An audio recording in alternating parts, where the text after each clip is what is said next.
Hey everyone, welcome back to the channel. आज हम इतिहास के एक काले अध्याय की बात कर रहे हैं, संभल नरसंहार। एक दुखद घटना जिससे बहुत से लोग अपरिचित हैं।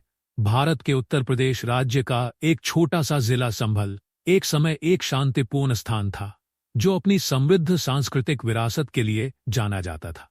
लेकिन 1978 में यह क्षेत्र एक ऐसी घटना से हिल गया जिसने कई जिंदगियों को झकझोर कर रख दिया, और इसकी कहानी काफी हद तक अनकही थी। 1978 में संभल में विवादित मस्जिद के पास स्थित एक मिल में 14 हिंदुओं को जिंदा जला दिया गया था। यह नरसंहार अफवाहों से भरका था कि एक हिंदू ने एक इमाम की हत्या कर दी थी और एक साधु उस स्थान पर पूजा कर रहा था। नखासा बाजार में 4 बीघे में फैली इस मिल के मालिक बनवारी लाल गोयल थे, जो संभल के एक समृद्ध और उच्च सम्मानित व्यक्ति थे। स्थानीय निवासियों के अनुसार अपनी निष्पक्षता की भावना के लिए जाने वाले विवादों को सुलझाने में मदद के लिए मुस्लिम परिवार अक्सर उनसे मदद मांगते थे। बनवारी लाल गोयल संभल में वीएचपी के अध्यक्ष भी रहे। 29 मार्च 1978 को जब मुस्लिम नेता मंजर शफी के अनुयायी हिंसा पर भड़क उठे, बनवारी लाल गोयल अपने मिल परिसर में मौजूद थे। उनके कार्यकर्ताओं और उनके परिवारों ने वहां आश्रय मांगा, यह विश्वास करते हुए कि उनका सम्मानित कद उन्हें नुकसान से बचाएगा। वे गलत थे। सुबह 10 बजे तक पूरे संभल में हिंसा फैल चुकी थी और 2 घंटे बाद दंगाइयों ने मिल परिसर को निशाना बनाया।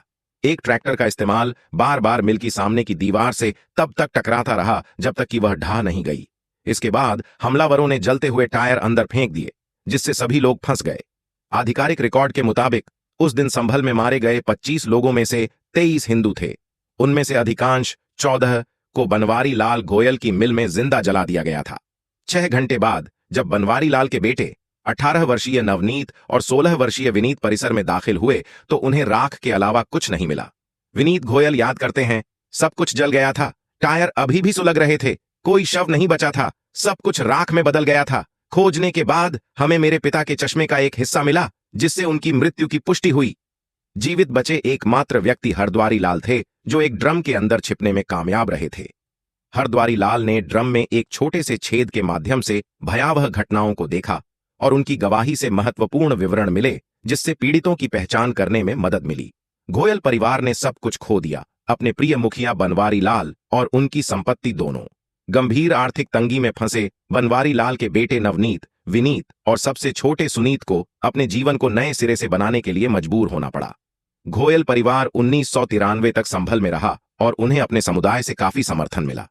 संभल के कई हिंदुओं की तरह विनीत गोयल तत्कालीन जिला मजिस्ट्रेट को दंगाइयों का साथ देने और हिंदू समुदाय की रक्षा करने में विफल रहने के लिए जिम्मेदार मानते हैं। दिल्ली में स्थानांतरित होने के बाद गोयल पेपरमिंट उत्पादन में स्थानांतरित हो गए। उन्होंने संभल में मिल परिसर का अधिकांश हिस्सा बेच दिया, लेकिन इसका एक छोटा हिस्सा अभी भी बचा हुआ है। यह शेष स्थान दशकों से प्रमुख हिंदू धार्मिक आयोजनों की मेजबानी करता रहा है, जिसमें वार्षिक रामलीला का राम भरत मिलाप प्रकरण भी शामिल है। वह कहते हैं, कोई भी मुस्लिम उस प्लॉट को नहीं खरीदेगा, क्योंकि वे जानते हैं कि हमारी परंपराएं बंद नहीं होंगी। नरसंहार के बाद कुछ स्थानीय मुसलमानों ने परिवार से संपर्क किया और चुपचाप अपराधियों के नाम बताए। परिवार को बाद में पता चला कि हिंसा के लिए जिम्मेदार बनवारी लाल के व्यापारिक सहयोगी थे। उनका कहना है कि परिवार ने तब से दूसरे समुदाय के सदस्यों के साथ कोई व्यावसायिक संबंध नहीं बनाया है। 1979 की एक किताब का एक पैराग्राफ संलग्न है, जो मोटे तौर पर इस प्रकरण का वर्णन करता है। नरसंहार का एक और विवरण मॉब वायलेंस इन इंडिया पुस्तक में दर्ज है। हालांकि उस समय इस घटना का कोई वैश्विक मीडिया कवरेज नहीं मिला, जैसे कि बीबीसी या द न्यूयॉर्क टाइम्स की रिपोर्ट। इसके अतिरिक्त परिवार को याद है कि घटना के संबंध में कभी कोई अदालती सुनवाई नहीं हुई। अब यहां चौंकाने वाली बात यह है कि जहां भारत में कई लोग देश के विभिन्न हिस्सों में हुए सांप्रदायिक दंगों के बारे में जानते हैं, वहीं संभल नरसंहार को काफी हद तक भुला दिया गया है। मीडिया कवरेज न्यूनतम थी और घटना का विवरण कभी भी जनता तक नहीं पहुंचा। आज का वीडियो देखने के लिए आपका बहुत बहुत धन्यवाद।